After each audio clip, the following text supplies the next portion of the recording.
remember like how we were saying the real estate market has been such a roller coaster?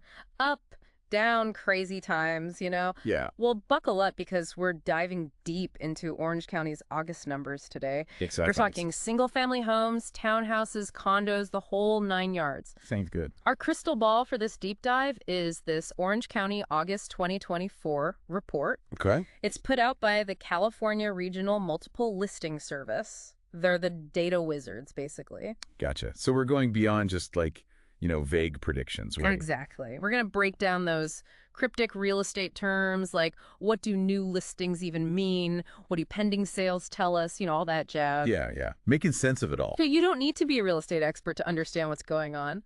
By the time we're done, you'll be fluent in market temperature, I promise. I'll love it. Okay, before we get lost in the weeds of all the numbers and percentages, can you give us a quick, real estate 101 on why these metrics even matter? Absolutely. Think of it like this. Every new listing, every pending sale, it's like a little blip on the radar screen of the market. I like that. So when we're talking new listings, what we're really looking at is how many homeowners are putting their houses up for sale. Right? A big jump in those listings. Yeah. And it could mean that, homeowners are sensing a shift in the market. Maybe they want to cash in while prices are still high. Makes sense. On the flip side, fewer listings, well, that might tell us folks are holding on tight to their properties, maybe waiting to see what happens with interest rates or something. Yeah, that makes sense. It's all about reading those signals, you see. Reading the tea leaves of the market. Exactly. Hmm.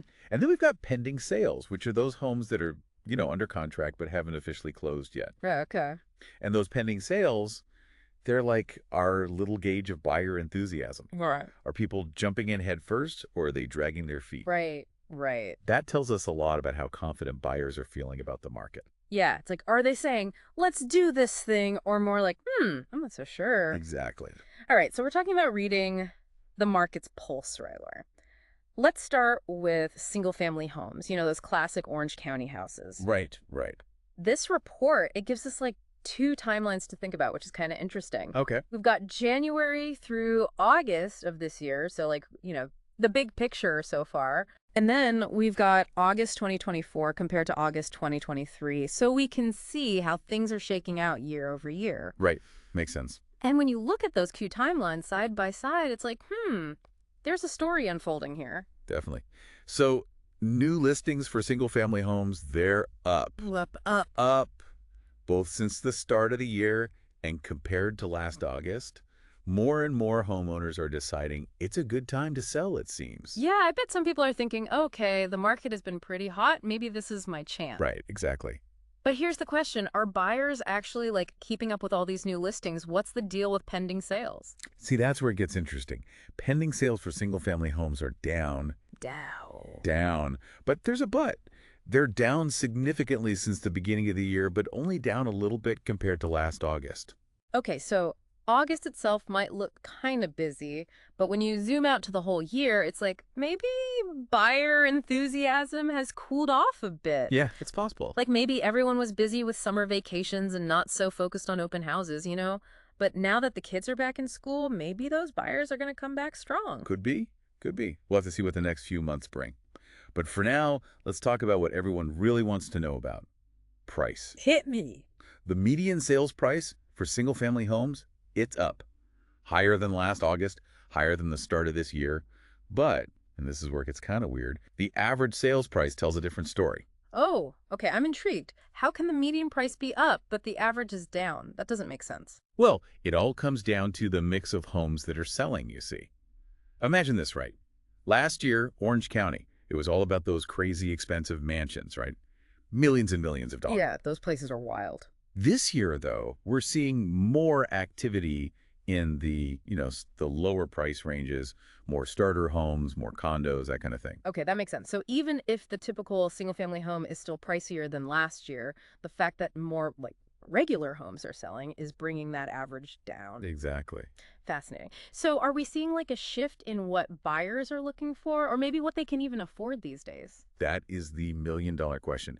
And one way to get a feel for that is by looking at the months of supply. Months of supply. Okay. Remind me what that one is again. Think of it like, a fuel gauge for the market. Right now, for single-family homes in Orange County, we're at 2.8 months of supply.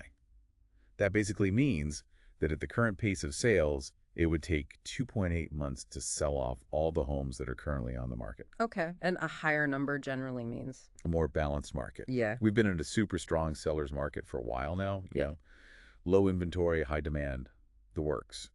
But this little uptick in months of supply, especially combined with everything else we've been talking about, it could be a sign that things are starting to shift a little bit. Interesting. Okay, before we move on to townhouses and condos, there's one more thing I got to ask about. Days on market. It's up since the beginning of the year, which tells me homes are sitting on the market for a little bit longer than they were. But compared to last August, it's actually down. What's that about? To me, that says, yeah, the market might be, chilling out a little bit, but it's not like buyers have completely disappeared or anything. They're still out there. They're still ready to make a move on the right property, especially if it's priced well, of course. So it's more like a slow dance, not a full-on breakup. Exactly. Yeah. And this is where it gets even more interesting when we start looking at townhouses and condos. That market tends to do its own thing. Okay, so we've explored the world of single-family homes here in Orange County. Now let's chat about townhouses and condos. You mentioned you were interested in this part of the market, right? Yeah, definitely. So let's see what's up. Is this where we find that, that classic Orange County lifestyle, but maybe, hopefully, a little easier on the wallet? Well, easier on the wallet is all relative, especially in a place like Orange County. But yeah, I mean, townhouses and condos, they usually offer a different kind of entry point compared to those like, big detached houses. Yeah, right. And the numbers here, they tell a pretty interesting story. Oh. It echoes some of what we saw with single-family homes, but there are some, let's say, plot twists. Ooh, I love a good plot twist. Okay, lay it on me. What are we talking about here? Well, just like with the houses, new listings for townhouses and condos, they're up. Both since the beginning of the year and compared to last August, more people are putting their condos up for sale. Gotcha. But here's the thing. The jump is even bigger this time around. Really? So even more townhouse and condo owners are like, time to sell. Yeah. Why is that? Are they seeing the same, market signals as the house folks, or is something else going on? It's probably a little of both, to be honest. Yeah, that makes sense. I mean, some owners might be looking at those rising months of supply we talked about and thinking, maybe sooner is better than later if I want to sell. Yeah, makes sense. But then you got to think about lifestyle trends too, right? Right. Maybe some homeowners, especially those who are already kind of thinking about downsizing from a bigger place, they're finding that townhouses or condos are looking even better these days. Yeah, with property taxes and all that stuff going up, I bet. Exactly. Okay, so we've got more condos and townhouses for sale, but are buyers actually, interested? What about those pending sales? That's where we see things lining up with the single-family home market.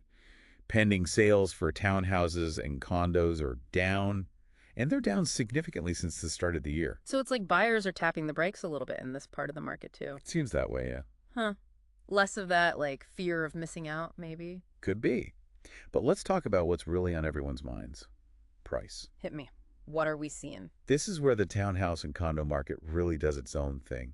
Because while those single-family homes, they just keep getting pricier, for townhouses and condos, prices are basically flat. No kidding. A teeny tiny dip since January, a super slight bump compared to last August, but yeah, basically flat. Like this segment of the market is just hesitant to go up, like it's dipping its toes in the water, but not ready to dive into a full-blown price explosion. Yeah. Exactly. And this hesitancy, it shows up in another place too. Remember that fuel gauge we were talking about? Right. Months of supply. Right. For townhouses and condos in Orange County right now, that gauge is sitting at 2.5 months. That's a pretty big jump, even more than what we're seeing with the houses. So more inventory on the market, less buyer frenzy. For someone like you who's been, saying it's tough to afford anything in Orange County, could this be a good moment? It's definitely worth thinking about. Yeah. Especially when you see the difference in prices. Right now, the median for a single-family home in Orange County, that's almost double that of a townhouse or condo. Double. Seriously. Wow, that's a huge difference. Talk about something to consider. The space of a house, sure, but maybe a townhouse or a condo is way more realistic price-wise. That's the trade-off a lot of buyers are trying to figure out right now. And it's not just buyers who should be paying attention to this price gap. Sellers, too, they need to be thinking about this. You mean, if you're selling a condo or a townhouse, it might be tougher to get top dollar compared to a year or two ago. Exactly. That whole downsizing thing, it might not be the cash windfall it once was. Okay, so we've got all these individual pieces of the puzzle, right? But how do we see the big picture? It's time to bring out the big guns. The 12-month rolling data. Boom! Data time.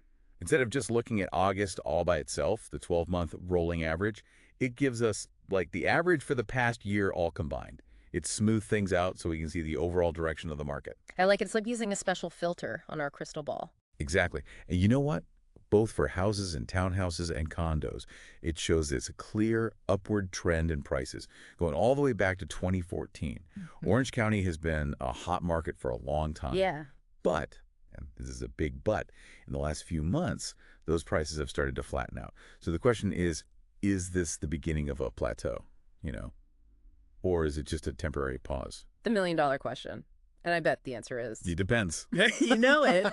It's impossible to predict the future, for sure. But hey, that's what makes this so interesting. By looking at the data, we can make smarter choices. So for our listeners who are on the edge of their seats, what are the key takeaways here? What does it all mean for someone who's, dreaming of that Orange County life, but also trying to make smart decisions in this crazy real estate market? The main takeaway here is that things might be shifting, especially for townhouses and condos.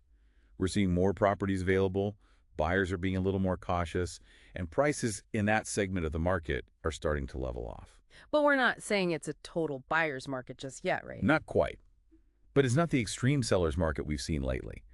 If these trends keep going, we might see even more inventory, properties staying on the market longer, and maybe even some price drops down the line. Okay, so for everyone listening, what should we be keeping an eye on? What are the signs that things are continuing to shift? Keep watching those key metrics we talked about. How many new listings pop up, what's happening with pending sales, and how long are properties sitting on the market. Those numbers tell a story.